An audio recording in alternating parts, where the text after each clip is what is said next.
Phone wallet keys. Welcome back to Sound of Siren. I'm Xavier. I'm Dylan. Welcome back to another episode, and I love the Adam Sandler reference there, Zave. Very discreet. We're back with another review of the AFL, and it's round two.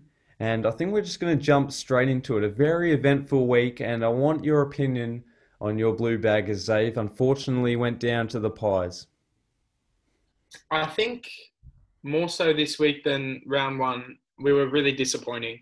I think we played a couple stretches throughout the game that were really good. In particular, the third quarter, I think we outscored them like 6 goals to 1 or something.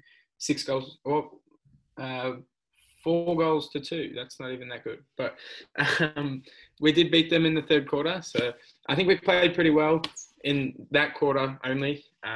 There were some questionable umpiring decisions again, but ultimately we didn't play well enough to win the game, and we shouldn't have won it in the end. I think Sam Doherty was pretty good, but I know one of the biggest talking points is going to be Patrick Cripps. He did not play well at all this week. I think he played well last week, better than some people thought, but this week he didn't play well.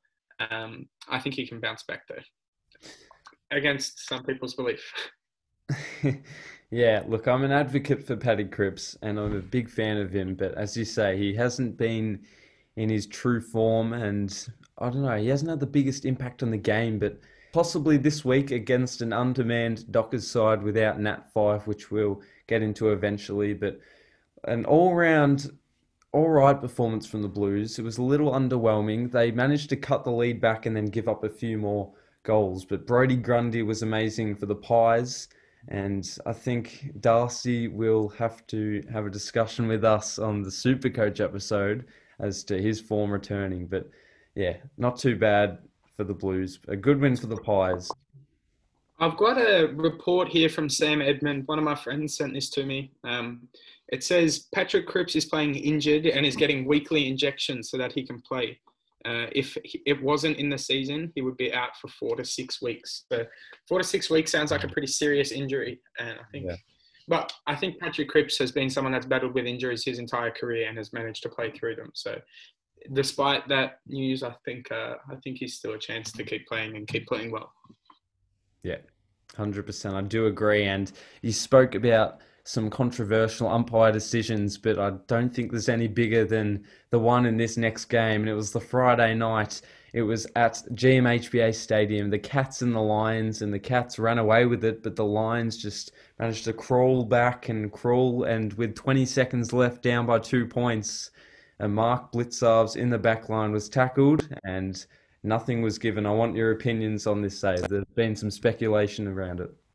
So off purely that decision, I think it was clearly wrong. It was obviously holding the ball. He got spun around and he dropped it. He didn't dispose of the ball. So I think that's got to be holding the ball uh, 10 out of 10, 10 out of 10 times. But I saw a lot of people talking about robbery and it being robbery towards the Brisbane Lions and that they should have won. But I think it would have been really disappointing for Geelong to lose that game after being up by so much. So I'm surprised that it even got that close in the end, but they did well, the Brisbane Lions. I think there's going to be decisions all the time that uh, if you look at that under a microscope, it's going to cost you the game. But I don't know. I know the one against the Saint Kilda GWS one, the AFL quietly also said that one was wrong, the Dan Butler on Callum Ward one. But I don't really mind it. I think it should have been holding the ball. This one was more clear cut. The AFL said this one was wrong as well. So I don't really mind it. But um, obviously good if you're a Geelong fan. Who are heavily undermanned, by the way. I think Mitch Duncan isn't playing. Dangerfield didn't play. Yeah. Sam Menegola was out, and Jeremy Cameron as well. So that's four of their best players who, outside of Jeremy Cameron, were all in the All-Australian squad last year. So I think they've got significant improvements coming their way. Mm, absolutely, I do agree with you. And the Saturday game, the return of the big Budmeister, he managed to kick a couple. And for the Crows, it was Tex Walker once again, the standout performance, who's leading the Coleman medal race. And I think the new game style is favouring the forwards. And Buddy Franklin even said that himself in the post-game interview. There's more space on the mark, which allows them to slightly curve to the left or right, depending on which foot they're kicking on, and gives them a bit of an advantage. But Nonetheless, it was a good game. Adelaide fought, but in the end, it was Sydney who prevailed by 33 points. Yeah, as you said, Taylor Walker was incredible again. He was a bit of a one-man army out there. I know at one stage, I think he kicked 6 of their 8 goals, ended up being 6 out of their 11. But he's played incredible over the first 2 games. And I think it was Sydney's young guns that really stood up for them this week. You know, Errol Goulden played incredible again, and Bailey Campbell as well was Braden Campbell, was really good this week. Yeah, if Errol Goulden perpetuates the form that he's produced in the first 2 weeks, he is clearly the rising star. And Braden Campbell was also great this week. But last week, And Chad Warner as well was very good. Yeah, Chad Warner too. I did make a mistake last week saying the under 25 list was the best for the Sydneys, and I think I meant under 22, Zave. But nonetheless, a great young core for the Swans and a bright future for them. The twilight game of the Port Adelaide and Essendon game. I didn't get to watch any of this, but Port put on a dominant display and managed to win by 9 straight kicks.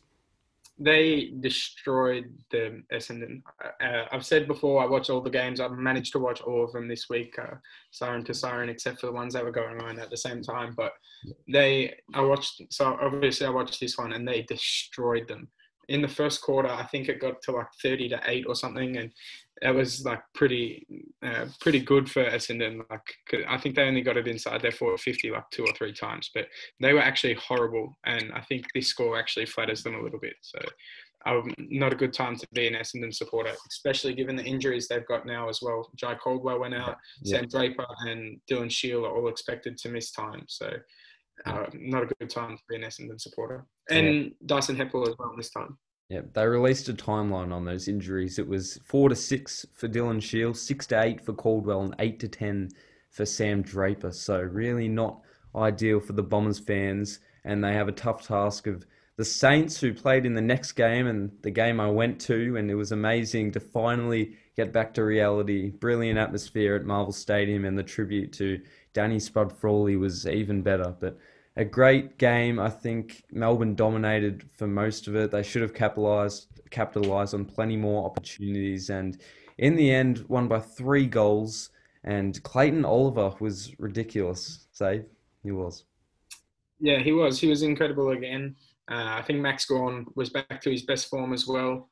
Jack Steele was good for the Saints though, 24 touches and 3 goals. So. But yeah, Melbourne get the win. I think Melbourne and St Kilda will be sort of fighting over the similar spots. It's a big win for Melbourne. The thing with the Saints is, I hope I'm not being too biased here, but the ruckman that we're missing is huge for us. Paddy Ryder's out, Rowan Marshall, and that 1-2 duo is possibly one of the best in the league. From a non-biased perspective, I'm not too sure if you agree or not. I'm a little favourable to the Saints, but I do think that we need one of those 2 back, because it was obviously evident in the play. Max Gawn was beating Paul Hunter, and it was just tap, clearance and a mark, which was either a goal or a point in their case. 12 goals, 19.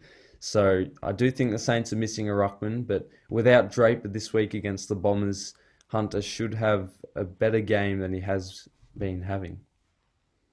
Yeah, I think they probably are the best 1-2 punch, given that there aren't many teams that actually play 2 ruckmans anymore. The only one I can think of off the top of my head are the Bulldogs, who are rucking Stephen Martin and playing Tim English in the forward line. So, but I don't know. I'm not sure Ryder will probably be in their best 22 by next year. I think he probably is at the moment, but Rowan Marshall I'm a big fan of, and I think if once he gets back on the track, the St Kilda will be a lot better. And also Brad Crouch returning this week. So I'm not too sure whose spot he'll take, but we'll soon find out. And on the same night, it was Gold Coast who managed to beat the Kangaroos by 59 points. And I didn't, unfortunately, get to see any of this game. I'm not too sure if you did. I watched mostly the St Kilda Melbourne game, but I did flip to this a fair bit.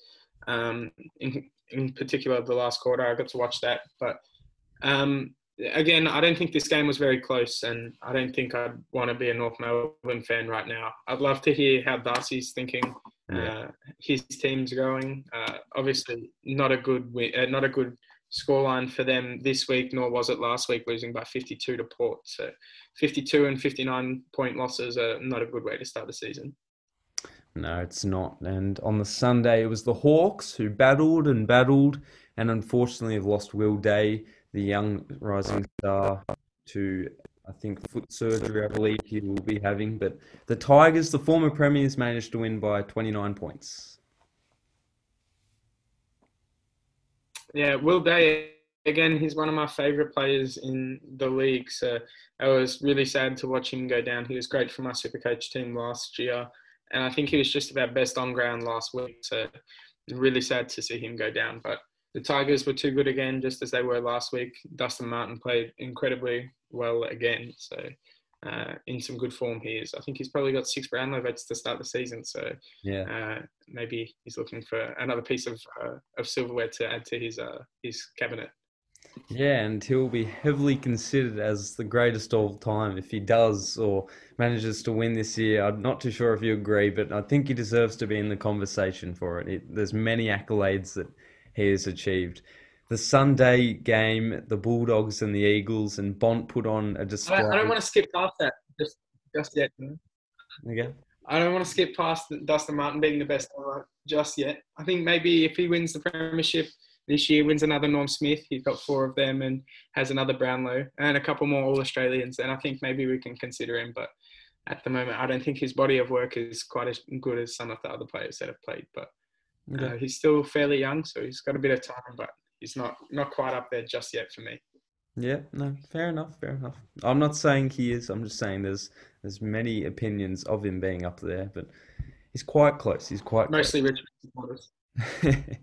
But as I was saying, Bontempelli helping his Brownlow case, he dominated and kicked the sealer with 20 seconds remaining from a tough angle from a left-footed perspective.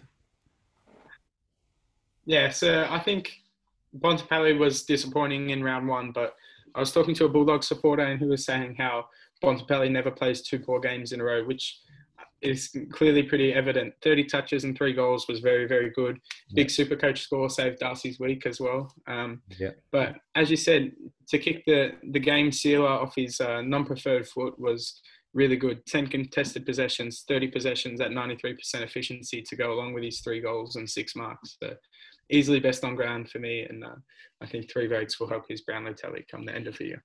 And their midfield is in full force now. Bontempelli, McRae, Treloar, Josh Dunkley, the flamboyant Bailey Smith, and they're really just dominating all around the ground against a quality opponent in the Eagles too. But the final game of the round, one I did get to view, and I tipped the Giants, unfortunately, who were just smashed around the ground, and the Dockers looked really, really impressive. And Lockie Schultz, a nice tip rat up forward for the Dockers, who didn't get much recognition last year.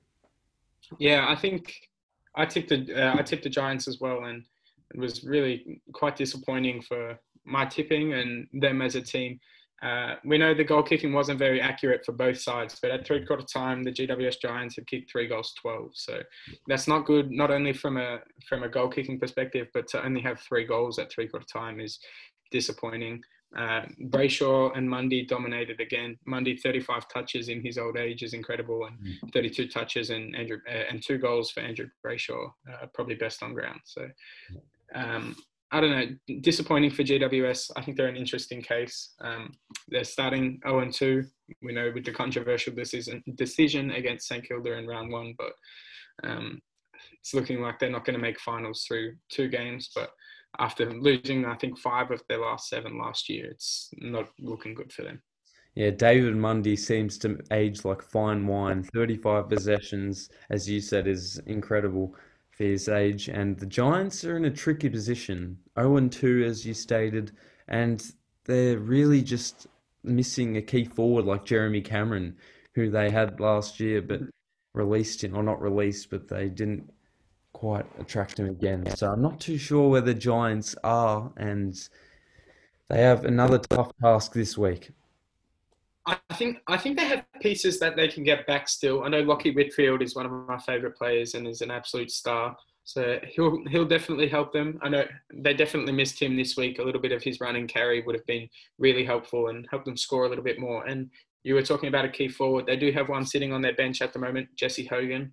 Yeah. So once he gets fit, or if he gets fit, we know he hasn't been over the last couple of years, but if he's fit and firing, he can definitely bring something else to their team as well. So For sure, for sure. And I'll run by this week's games quickly. The Thursday game, which was moved to Marvel, obviously due to the outbreak of COVID in Brisbane. Collingwood or Brisbane, Zave? I think I'm going to have to go Brisbane after a really disappointing loss last week. Sorry, they're not in the top 8 at the moment. 14 haven't won a game this year. If they start 0-3, there might be a bit of speculation. So I think they've definitely got to get a win on the board. Yeah, I agree. Good Friday, a double header, Western Bulldogs versus North. I'm going to go the Western Bulldogs in probably the easiest tip of the week. I might look like a fool come this time next week, but I think it should be pretty easy. Adelaide, Gold Coast. I'm going to go Gold Coast. Ooh. That's a tough game at Adelaide Oval. And if Tex Walker continues his form, maybe he'll prove you wrong. The Saturday game at the G, Richmond versus Sydney, and I possibly think Sydney could cause a grand upset. Yeah, so Sydney have been really good over the last 2 weeks, and we know their young guns are fired.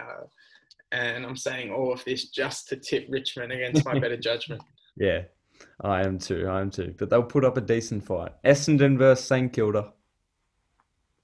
I'm going to go with St Kilda because Essendon have been horrible. West Coast, Port Adelaide at Optus. This is a tough one. I think I'm going to pick West Coast, but only because it's at Optus. No other reason. Tough one for sure. I agree. Colton versus Fremantle.